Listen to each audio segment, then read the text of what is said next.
Hecet në parkun e Valbonës po mbajnë të bllokuar parkun kombëtar të Alpeve. Një fakt i tillë bëhet i ditur nga drejtori i zonave të mbrojtura Akim Dardha. Sipas tij, pa i dhënë zgjidhje këtij problemi, nuk mund të ketë një formë përfundimtare të parkut kombëtar të Alpeve. Ato gjitha procedurat teknike kanë mbaruar për krijimin e parkut kombëtar të Alpeve, është hartuar plani i menaxhimit, ka shkruar draftin e qeverisë. Për momentin është i bllokuar vetëm për zgjidhjen e problemit të heceve në lumin e Valbonës, i cili edhe kjo pjesë i takon në qend parku kombëtar të Alpeve. Me zgjidhjen e kësaj problemi do të miratohet dhe parku i Alpeve, që do të jetë dhe parku më i madh në Shqipëri. Ne jemi totalisht kundër ndërtimit të këtyre heceve dhe gjitha organizatat mjedisore janë kundër ndërtimit të këtyre heceve.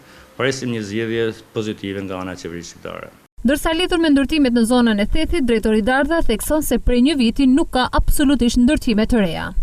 Ndërtime të reja në parkun kombëtar Theth për këtë vit që po flasim aktualisht nuk kemi disa shtesa të lokale dhe të shtëpive të banimit, ku për të cilat policia e shtetit ka marrë masa dhe ka dërguar për një penale 3 individ, të cilët po hetohen nga prokurori gjyqësor Shkodër.